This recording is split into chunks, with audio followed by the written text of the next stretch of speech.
Welcome, everyone. We'll give it 1 minute here while everyone enters the room and gets ready for a really special treat tonight with the Reading League Pennsylvania. We have a very special guest that I will introduce in just a moment. So if we could kindly wait just a few more seconds, we're very excited to have you all join us. It looks like we have just about everyone with us at this time. So I'd like to, at this moment, not only introduce myself, Dawn Brookhart, who is fortunate and honored to serve as the Vice President of the Reading League Pennsylvania, but I'm joined here by my esteemed colleagues and members of the board. Pam Kastner, if you could kindly raise your hand, President Jody Jackson, Michelle Trossel, Amy Sell. Erin Amy is on the go in the car, and we also have Megan Gierka with us tonight. And we're really delighted to have everyone take time out of their busy schedules to join us for a really important webinar that's really focused on, I would say, a piece that we often forget about when we think about the importance of advancing evidence-based practice within our schools, and that is maximizing your literacy block. 5 guiding principles from research. Our special guest tonight is Dr. Julie Klingerman, who serves as a national letters trainer, facilitator, and also an educational consultant for her business, Loud and Clear. I have the pleasure of knowing Julie as a friend and also as a colleague for many years, where I work collaboratively with her in various school districts in Pennsylvania. And I can tell you that Julie is a true practitioner that has done remarkable work in terms of impacting literacy outcomes for our students. So at this time, we welcome Dr. Julie Klingerman and we turn over the evening to her. Thank you so much, Dawn. Hey, welcome everybody. Good evening. It certainly is a special person who works all day, teaches all day, fulfills all their professional and personal obligations, and they show up at 7 o'clock on a Wednesday night. So thank you so much for being here. It truly is an honor to spend some time talking to you about this topic, maximizing your literacy block. So as we go through our presentation this evening, I want you to think about this next hour as sort of an overview of a self-selected course. And what I mean by that is, as you can well imagine, when you think about all the components and all the factors that go into creating a literacy block, which you well know because you're here, there's a lot to cover. So as I am breaking down each of these principles, I want to assure you that I'm going to be providing a plethora of resources that are organized by those principles that I'll be talking about. So think about this as an overview that you will be able to go into the resources, deepen your knowledge as it applies to your current context as an educator. So with that, let's go ahead and take a look at where we're headed this evening. We're going to start talking this evening about something called causal density. And even if you may not be familiar with the term causal density, you know what it is. Causal density is, it might be unfamiliar, but you feel the effects probably every day. And talking through what that is exactly really plays into very strongly to our second intention, and that is the 5 guiding principles. What are some guides when thinking about how much time should I set aside for my ELA block? What should I consider as far as curriculum and delivery? So those 5 guiding principles, this will be an overview that you will have resource to dig into as is most relevant to you. And I've already really talked about number 3, a resource share. So everything I talk about this evening and more, you will have access to at the conclusion of our time together this evening. So we're going to start by talking about causal density. Causal density, by definition, is the number and complexity of potential causes of the outcome of interest. Now, of course, in what we do, the outcome of interest is student achievement. So I want you to think about something for a moment. And I want you to just take a moment to write down, all right, just off to the side, a quick write. Take about 30 seconds to write down any and all influences on reading proficiency. What may affect it in a positive or even a negative way. So just take 30 seconds, write down everything that comes to your mind that can affect your students' literacy proficiency.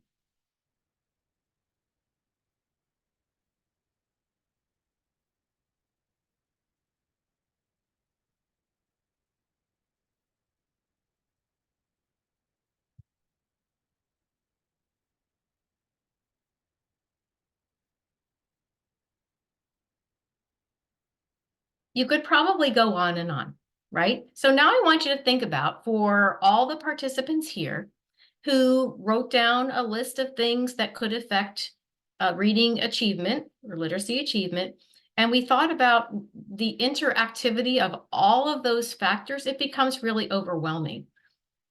That's causal density. Causal density is a term that I heard for the first time when I was listening to Dr. Richard Sparks about 3 years ago for the Reading League. And when I heard him talk about this, I thought, yes, finally, there's this name for something that we all have experienced, and it really helped me think about just kind of the realities of creating, among other things, our ELA block. So by definition, uh, causal density is the measure of the overall causal interactivity sustained by a system. And where there are many factors that have an impact on a system, statistical analysis yields less reliable results. There are a myriad of factors and infinite ways that these factors can interact in social scientists or social sciences. Education being, of course, what we're talking about, high causal density here. So when we think about the hard sciences, for example, physics, low causal density, right? So if scientists are studying the orbit of a planet, so we consider factors of say gravity and how they'll affect other planets. Low causal density, very predictive, very sort of cut and dry. Medicine, moderate causal density, although in medicine, there are more controllable factors when we might be doing a research study. Still not nearly as complex as research and education. Causal density is really high. There's a myriad of causes for reading difficulty and infinite ways in which these factors can interact. So pinpointing exacts or teasing out certain factors, and when thinking about research and education, is really difficult because of causal density. All those factors that affect students' learning in school, out of school, all of those combined. But that leads us to, all right, we get it. There's a lot of complexity. There's a lot of factors to consider.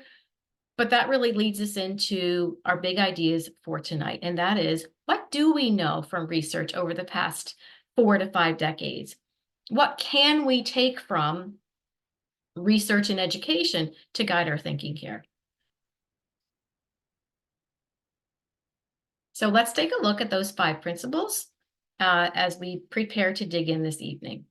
So we're going to take a look at the past 50 years of research in education, cognitive psychology, neuroscience, implementation science, and linguistics indicate in terms of utilizing reading instruction time as effectively as possible. So we're going to start with number 1, not in any particular order. However, time allocation. Where did the time allocation that we hear so often, 90 to 120 minute allocation, where did that come from? And is that still relevant today? Number 2, you knew that was coming. Universal instruction. What are the elements of solid tier 1 instruction? And how can we make decisions for the context in which we teach? Number 3, we need something to drive those decisions. and that would be a comprehensive assessment plan.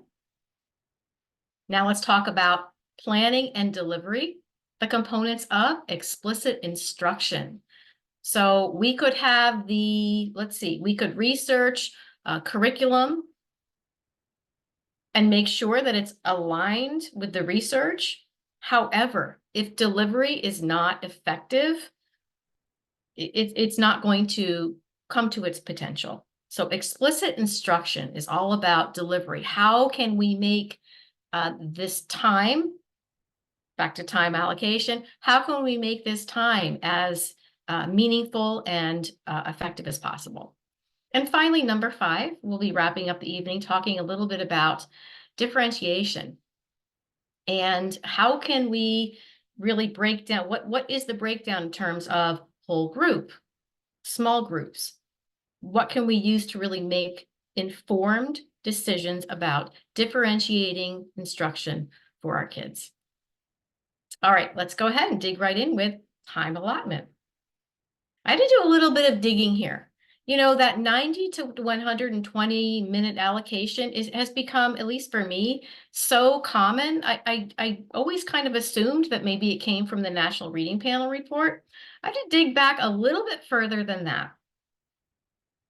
So the first mention of the 90 to 120 minutes of uninterrupted literacy instruction time appears in the seminal publication, Preventing Reading Difficulties in Young Children by Snow, Burns, and Griffin in 1998, based on practices of effective schools at the time. So most of that early information were based on observational studies in which researchers went into schools who were really getting good results and just taking a look at what was going on. The National Reading Report actually had very little to say specifically on the topic, reporting that available evidence was both inconsistent and inadequate. In an effort to help schools translate research into practice, the United States Department of Education released a document in 2002 designed to facilitate implementation of research to practice during the reading first years. However, aligning policy to practice in the complex social and political context of schools is indeed complex, right? That brings us back to the difficulty of teasing out what was the factor, what was the time allotment, what was the practice that made the difference. However, research continues to support devoting large chunks of uninterrupted time. There's a blog on the Padlet, a couple of blogs actually, about that 90 to 120 minute block of time. And I think this is where sort of common sense, look, we need a big chunk of time to get this job done, right? That big job of teaching kids to read. But anything longer than 120 minutes is going to take away from all the other things that need to happen throughout the school day.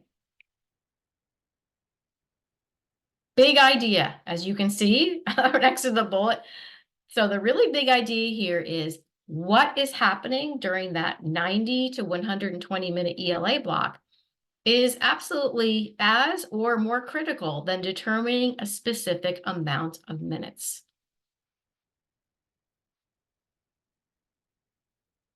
So we'll be talking about the elements of universal instruction next, but for now, think about how the use of whole group time as effectively as possible really ramps up engaged time on task and thus maximizes academic learning time. I just read a blog about this today, and it's amazing how respected researchers in the field, one very respected researcher can say, look, all of your time is best spent whole group, right? Because that's where we spend most of our time. But another researcher can say, well, you have kids who are likely on that continuum of just, acquisition, just starting to learn something, and others that are really fluent. So we really have to differentiate. So again, it really just comes down to your kids, their needs, which is going to be driven by some of the things we'll be talking about tonight. Let's talk for a minute, though, about whole group instruction time. This is when you've got all of your kids at the same time. So just mathematically, right? That's the most power per minute. And the way that we can maximize that time is by thinking about, I don't know, breaking down time into sort of different categories. And what I mean by that is, let's talk a little bit about academic learning time. So backing up a little bit. So engage time. Engage time in the classroom refers to the amount of time students are actively engaged in learning tasks. So general class time, listening to the teacher, taking notes, getting their books out. There are modest effect sizes among engaged time and achievement. But here is where that time really counts. And it's in that academic learning time. Academic learning time is defined as the amount of time students are, okay, I have these words in italics here, successfully engaged in a learning task at appropriate levels of difficulty. So for example, what is happening during that academic learning time where learners are successfully engaged in a learning task looks like, sounds like lots of questions, lots of opportunities for responses, lots of opportunities for feedback. Explicit instruction.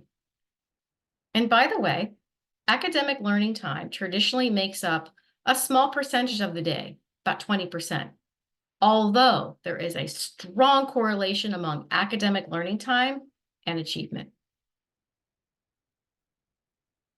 So again, academic learning time has the greatest potential to reach all students through clear explanations, modeling, feedback, frequent responding, routines for classroom procedures and lesson plans increase student engagement and maximize instruction time.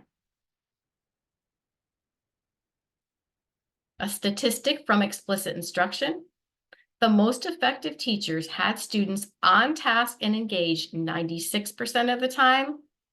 Students of less effective teachers, only about 63% of the time. And think about over the years how that exponentially really adds up for kids who are fortunate enough to be in a classroom in which academic learning time is really maximized.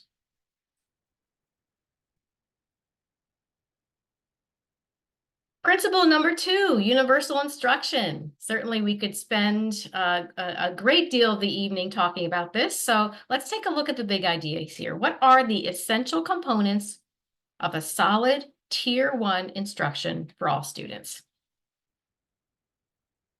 So in addition to delivery of content and maximizing academic learning time, the components of a research-based, universal curriculum for all students is another essential component in building an effective literacy block. Let's take a look at what those components are.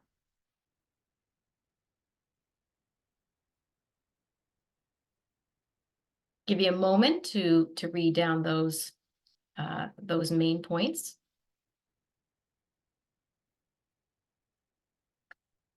The single most important factor in providing high-quality research-based instruction for all students is to ensure an effective Tier 1 core instruction with commensurate and ongoing professional development. Teachers need that initial professional development to make sure that the curriculum is being delivered with fidelity and ongoing coaching and support. Tier 1 universal instruction is where students spend most of their time. So the provision of a solid foundation in core reading and writing skills really can't be overemphasized. From Hugh Katz and Tiffany Hogan from the Reading League publication from a few years ago, I pulled out this quote because it was just so powerful. Not only will high quality initial reading instruction help all children to learn and read more effectively, it can and it should play an important role in early identification. So with the assurance that Tier 1 instruction is high quality and research-based, true reading disabilities can be weeded out from curriculum casualties and dramatically reduce students who require intervention. So let's take a closer look at some of these components. So there's a lot going on this next slide. But when we're thinking about the components and the considerations for Tier 1 instruction, something to think about.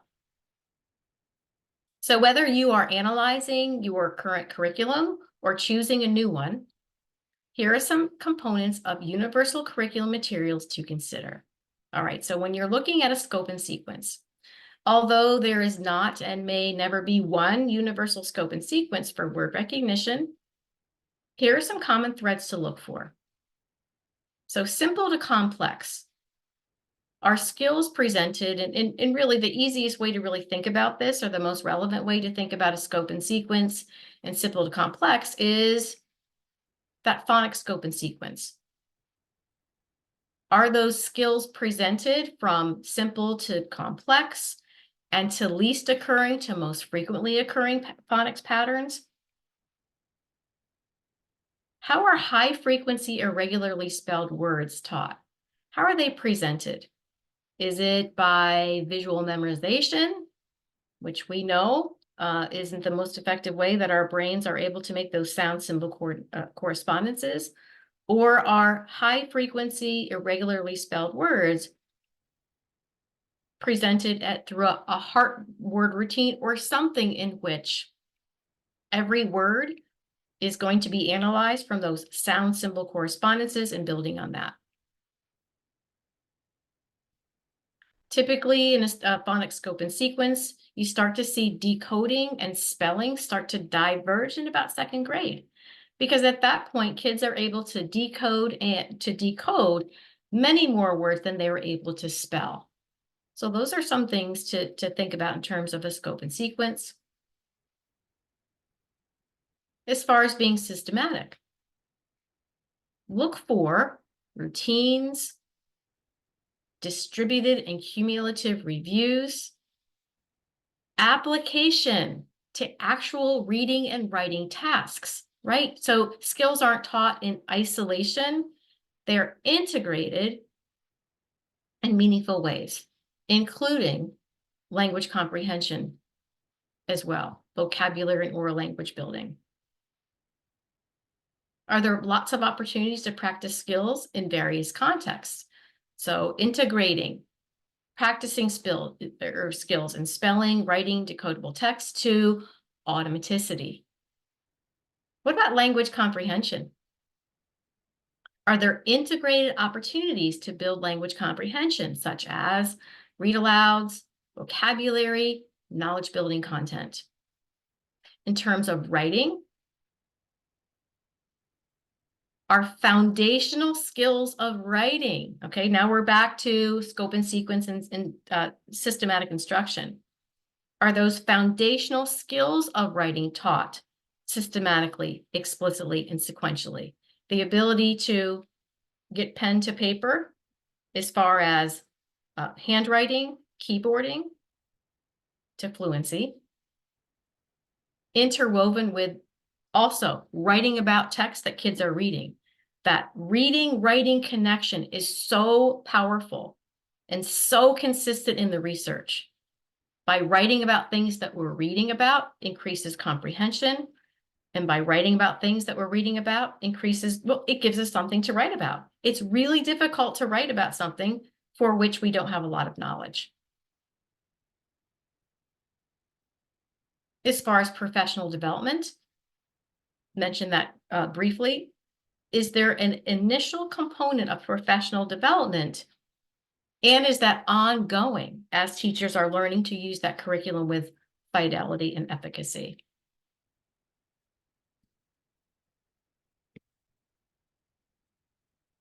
There are several entities, and I'm sure you're all aware, there are several entities that analyze curriculum materials and present those. However, something to think about, the curriculum evaluation tool by the Reading League is a way for you and your leadership teams to really talk through the curriculum that you currently may have or one that you're considering adopting. And you can talk through how each one of those components are relative to your district and your school. So the curriculum evaluation tool by the Reading League is a highly accessible and user-friendly way to determine the inclusion of these components in your universal core curriculum materials. And that is absolutely linked to the resources that I'll be sharing.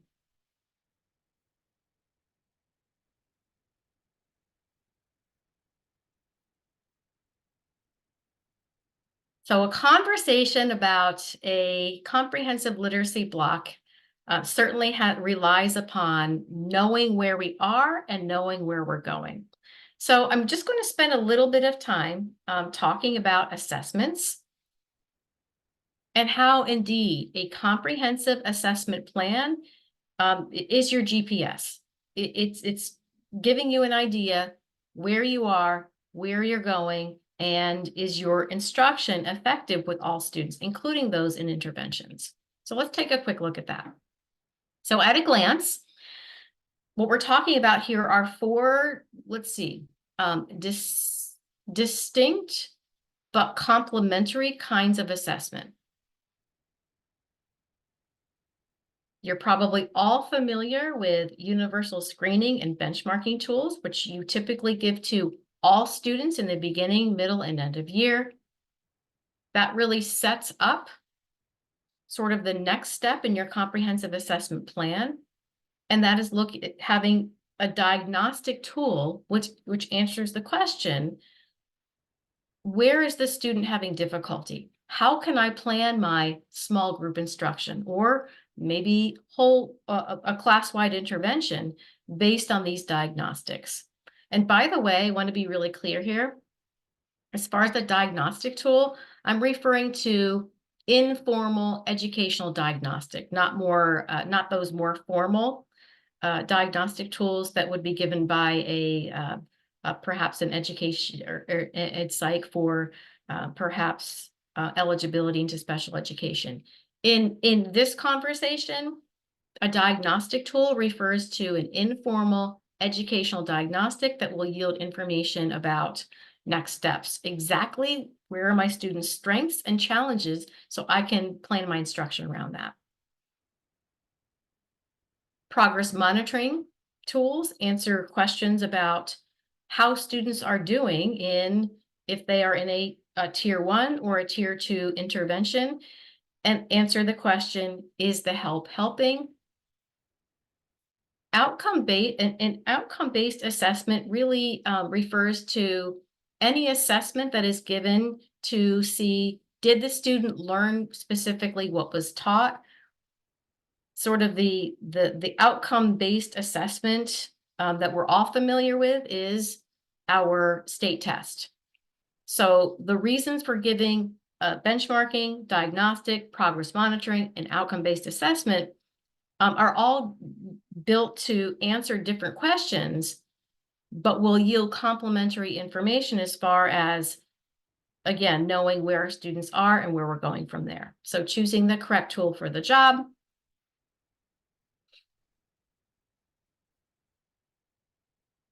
So this is indeed a very busy slide. However, it's a nice place, I think, if you're welcome to take a picture for this. Picture of this. I'm also happy to share my slides. Maybe Pam can help me with that distribution.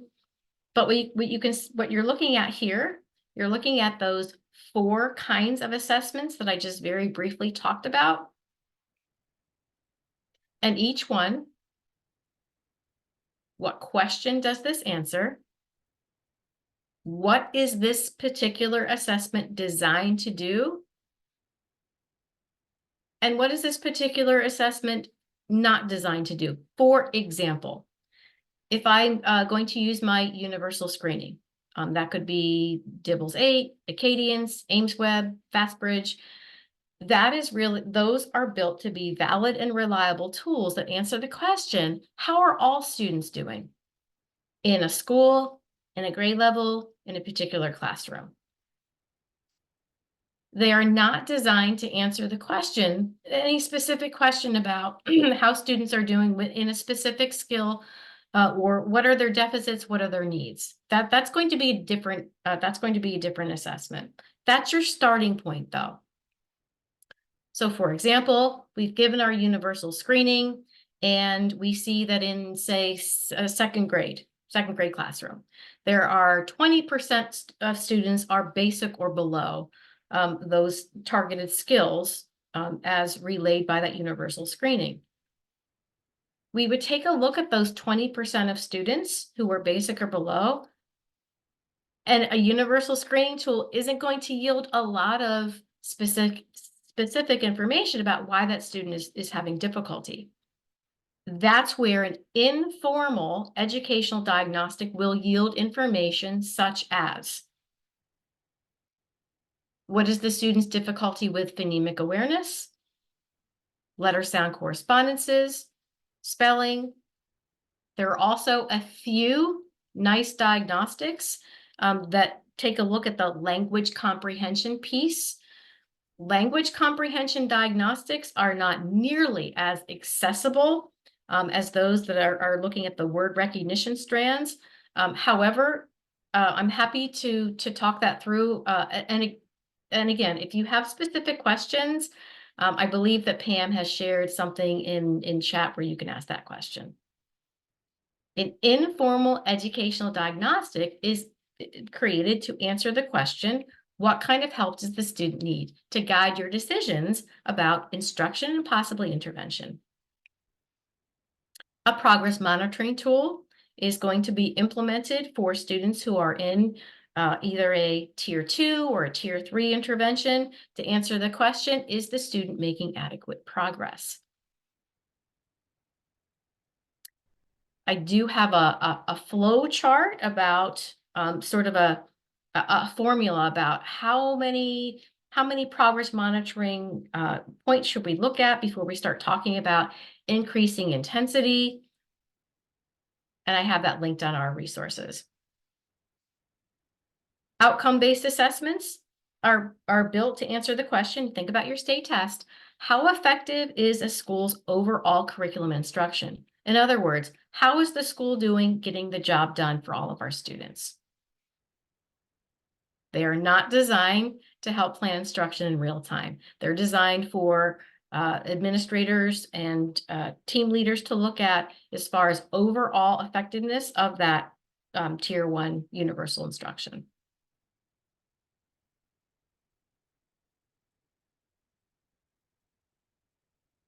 All right, explicit instruction. We talked a little bit earlier about academic learning time and making the most of every minute, keeping kids really engaged, giving kids lots of opportunities to respond to frequent questions at a perky pace. Every time the teacher is asking a relevant question, he or she is providing an opportunity for feedback. If students are answering with a whiteboard or with a hand signal of some, teacher can see instantly students who are coming along and those who may not be. So explicit instruction, every question, every student, every time. So circling back to our second guiding principle of universal instruction, explicit instruction ensures that every student is engaged and responsive. This provides teachers ongoing access to student learning, promoting the ability to provide timely and meaningful feedback. Speaking of feedback, let's take a look at some effect sizes, shall we? Right, we're all here to talk about effect sizes on a Wednesday evening. So to kind of gain some perspective here about what exactly is an effect size. An effect size, to kind of put everything in perspective here, an effect size of 1.0 is equal to 1 standard deviation. Okay, so kind of going back to maybe a statistic course that you would prefer not to.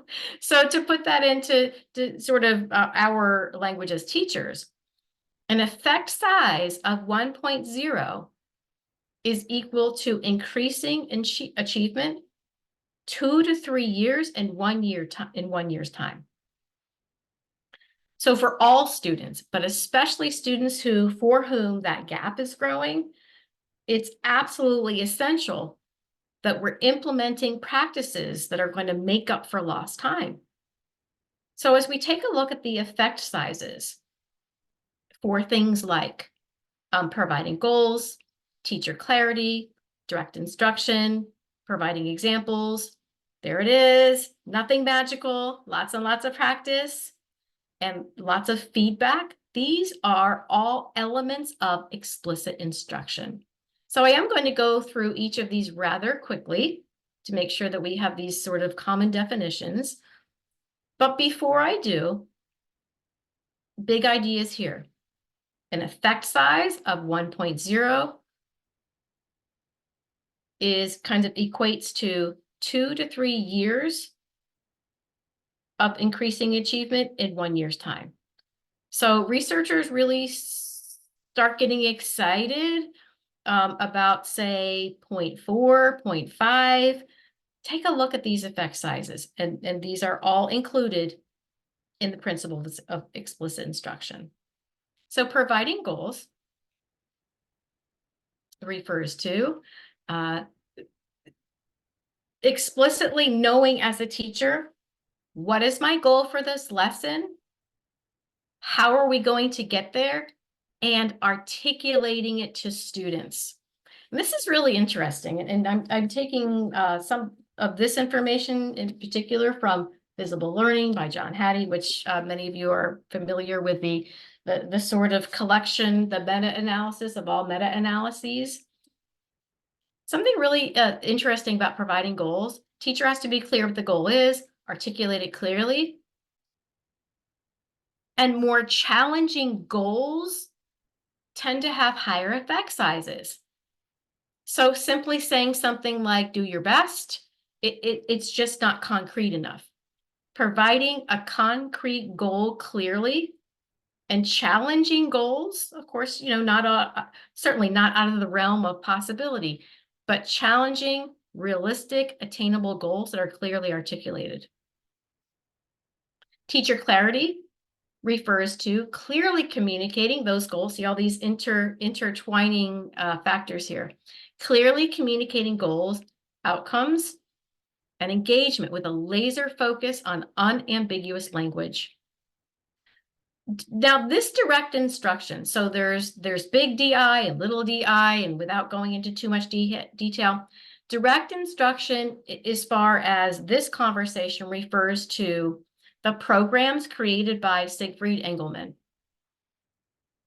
Comprehensive programs in which the teacher decides the learning intention and success criteria, makes it clear and transparent to students, demonstration, modeling, frequent checks for understanding, and a solid closure. And as I was really reading through the description of direct instruction, there are so many overlapping components with explicit instruction. They're very similar. In fact, they're very complementary. One is definitely built on the other.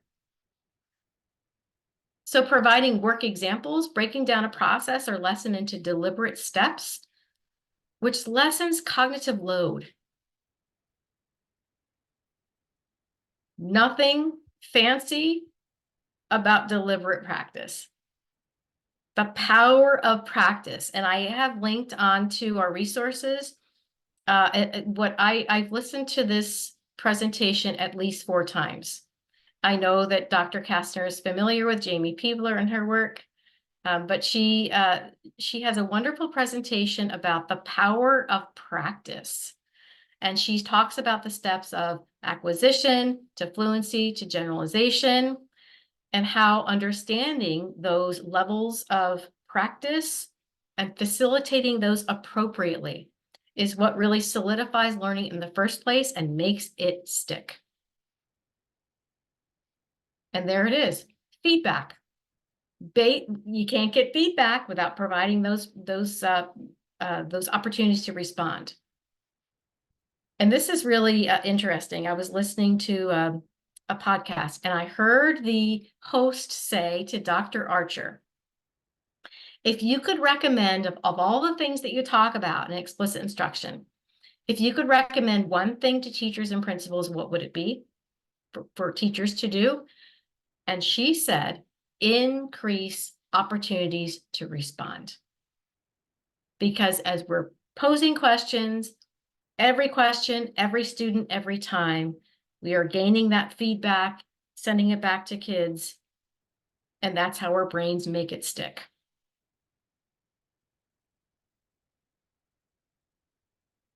All right, so when I look at this, I often think about something like playing the piano or being a world-class gymnast, or really any highly skilled position. We do all these things without even thinking. So it would just make sense with something as complex as becoming a proficient reader and writer, the principles of explicit instruction. It just goes along with cognitive science, how our brains learn, remember for the short and the long term. All right, so let me just check my time because I just want to play a little snippet. This is just a quick video of Dr. Archer, and I just want to play the first 2 minutes because she talks about sort of that continuum of explicit instruction to discovery.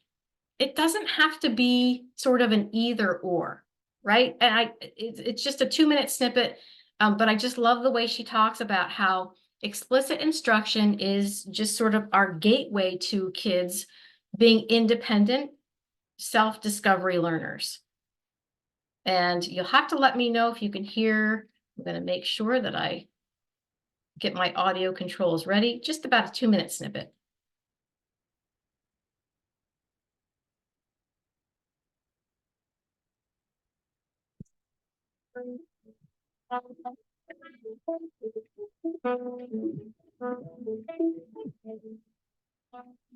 So I have the gift today of talking to you about explicit instruction.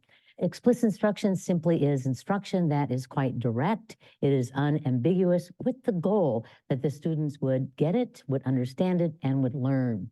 We have a lot of confusion around the term explicit instruction, so let me sort of augment and add to that.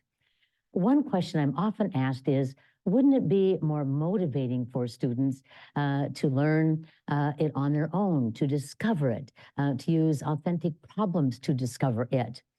And it's as if we have set up a total dichotomy between explicit instruction and discovery, but we really should view it as a continuum.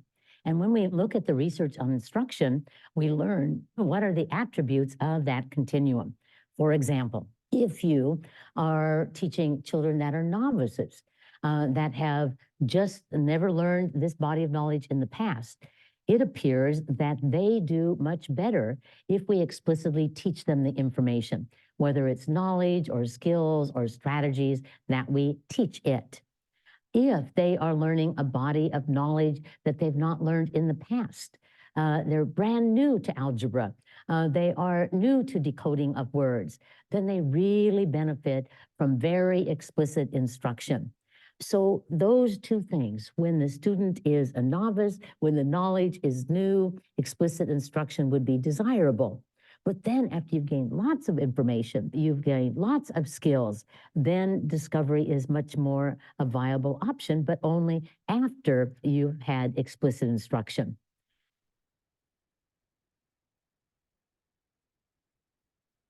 So although we could go on and listen to Dr. Archer all night, I'm going to keep things moving along, but I really had to sort of chuckle and think about, can you imagine sitting in your Algebra 2 class and your professor saying, this is just going to be discovery learning, right? Just have at it. Although I think I have had that happen a time or two. Doesn't work very well. So I just, this really kind of lit a light bulb over my head when she talked about how explicit instruction for novice learners, and then that continuum to as they gain proficiency with that skill. And in our case, we're talking, of course, about word recognition and eventually comprehension. We talk about that continuum, that continuum, and explicit instruction being that scaffold for the highly complex skill of being a proficient reader and writer. So what about differentiation? So I've really already talked about how the power of whole class instruction And the way that we use that time, as far as all kids being engaged, lots of questions, lots of opportunities for responses. What about differentiation? Because surely kids are going to be in different places at different times. So let's talk about that a little bit. Some of those big ideas of small group instruction.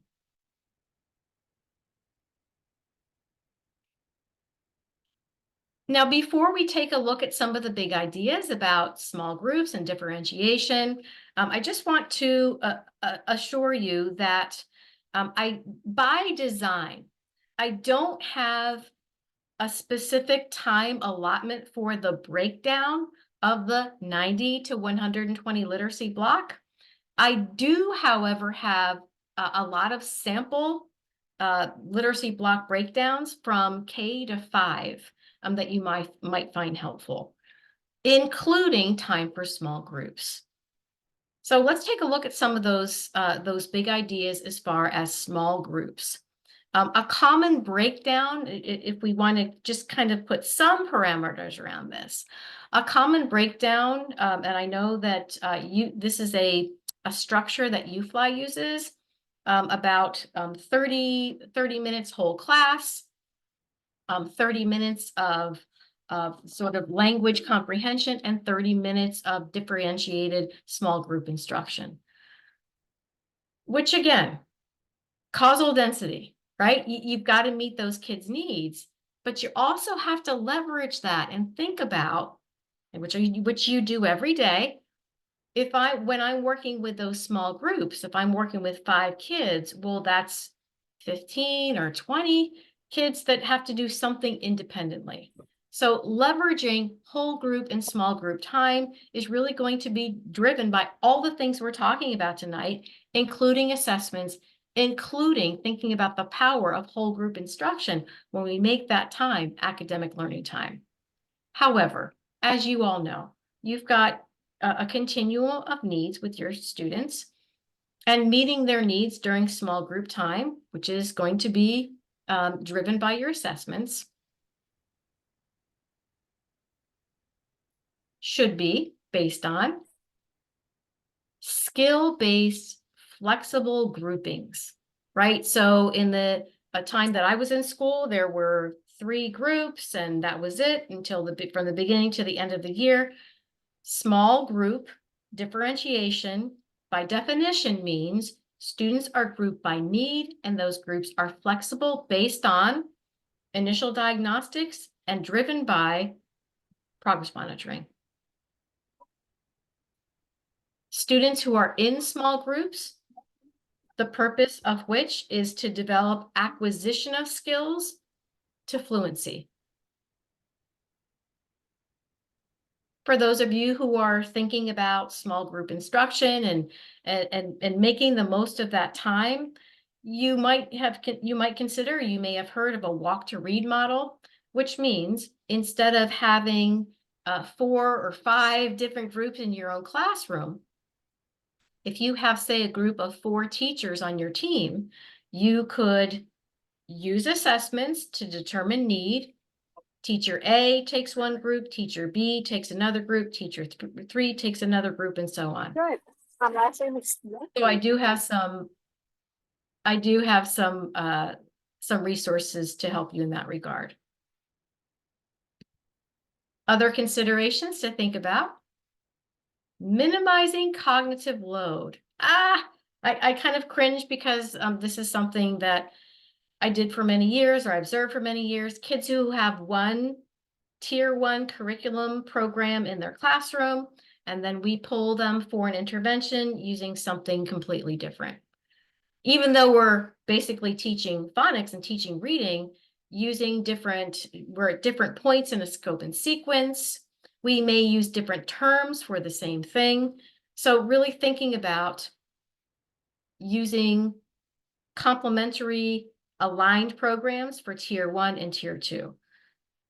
It's likely that for a tier 3 more intensive intervention, there may be another program, but for tier 1, tier 2, whole class and differentiation, think about minimizing cognitive load by avoiding using different programs.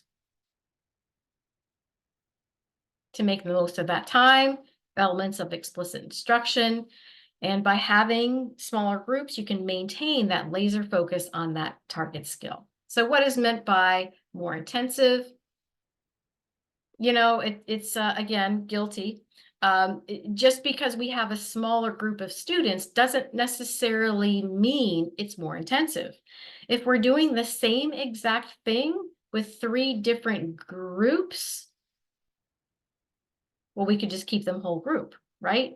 So more intensive really refers to more engagement, more practice, more opportunities to respond, also utilizing multi-sensory, interleaving with other skills, and opportunities to practice to automaticity. And if a significant portion of students are not meeting expectations in a particular skill, consider class-wide interventions.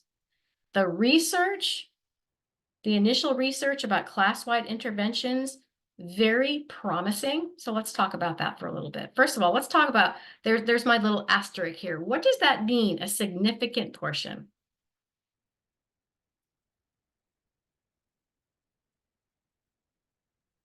So if roughly half of your kids, for example, are not reaching proficiency with a certain skill as indicated on your screening or benchmarking tool. So another text that I've been using quite a bit for this presentation, effective universal instruction. The number used in there, the percentage, if 40% or more of your students are basic or below with this particular skill as indicated with the screening benchmarking assessment, Dr. Matthew Burns talks about if a median score for your class is below proficiency criteria, the initial research on class-wide interventions really promising. So let's talk about what that is. So class-wide intervention. This is not a tier 2 intervention. In Dr. Burns' words, this is a quick, low-level analysis to allocate resources and ELA time allotment. So this is actually adding 10 to 15, maybe 20 minutes to the currently existing ELA block. So instead of meeting with 3 groups to work on the same skill, it's a way to use whole class time more efficiently. So students aren't perhaps spending large portions of time at the ELA block at centers. So if that screening and benchmarking tool is indicating a class-wide need, class-wide interventions, 10, 15, or 20 minutes added to the block. All students get that, that extra practice, we'll call that. So let's take a look at some example scenarios. All right, so our kindergarten mid-year benchmarking indicates that only 38% of kids are proficient with basic phoneme segmentation fluency with Acadians. All right, so this might warrant an extra 10 minutes on systematic phonemic awareness activities with manipulatives and letters. Oh, we could go off track here real fast, huh, Dr. Kastner, talking about PA with letters. PA with letters, we'll say that for now. Partner work, feedback. 10 minutes of sort of intensive practice with that skill, whole class. Another example, 3rd grade. Aura fluency retell and maze indicate class-wide need and comprehension. Adding 15 or 20 minutes of something called partner reading and paragraph shrinking. I know our friend Lindsay Kemeny has had an amazing presentation. By the way, that amazing presentation from Patton in I think 2022 is linked to the resources. So these 3rd graders who are showing a class-wide need for comprehension, as indicated by a screening benchmarking tool, we would add something like partner reading, paragraph shrinking, 15 minutes per day. And again, the research is really promising in those classrooms where that kind of practice has been implemented.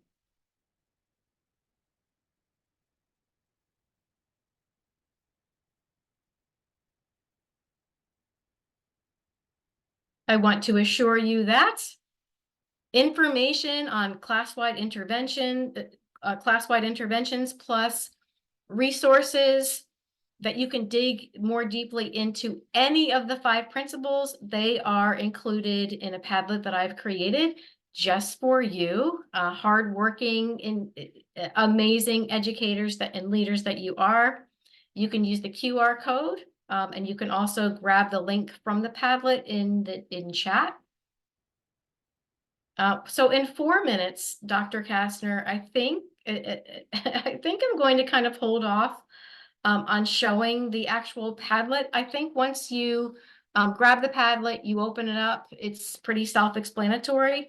But I just want to kind of wrap up our night by saying, I hope that this overview really has gotten you thinking about your ELA block and the very unique context of your classroom, which will get you thinking about which one of those principles is going to be most relevant to your planning. And you will have a list of resources for each of those principles to guide your decisions and your thinking about creating the ELA block in your classroom. I'm just going to go ahead and zip to there you go, take it all in. There's the references. And look at us with 3 minutes to spare. And I don't even feel like my words per minute even started to accelerate, but maybe it did and I didn't notice. Either way, thank you so much for being here. You're all incredible people for always being committed to knowing better, doing better, and it has been an honor to spend the past hour with you. Have a lovely evening, a lovely break. I know some of you might be on break, and hopefully our paths will cross again someday. Well, I hope that you're looking in the chat, Dr. Klingerman, and seeing all the thanks for this wonderful and informative presentation, and wait till they see that Padlet and all the resources that you've offered to them to continue that learning. We're so very, very grateful to you. I also placed in the chat a link to our next event, which is our book study that we've been engaged with the Reading League New York and the Reading League North Carolina, our friends across the state chapters. And we have been focusing on that mighty book, which I saw some people say, yes, it's a mighty book, Lindsay Cameny's amazing book, 7 Mighty Moves. And I saw our board member, Erin Amy, also indicate in the chat, if you're a Pennsylvania educator, our intermediate units and patents are doing training on partner reading, paragraph shrinking, which is a class-wide intervention with really significant results that Matt Burns did a presentation for patents. So we're very fortunate in Pennsylvania. So we're so excited to have everyone who's been here this evening. My thanks to the Reading League PA board. Please do a little wave there so everyone knows who you are. And we'll be seeing you soon at our next 7 Mighty Moves. Thank you so much. And thank you, of course, Dr. Klingerman. Thank you, Reading League. It's been an honor.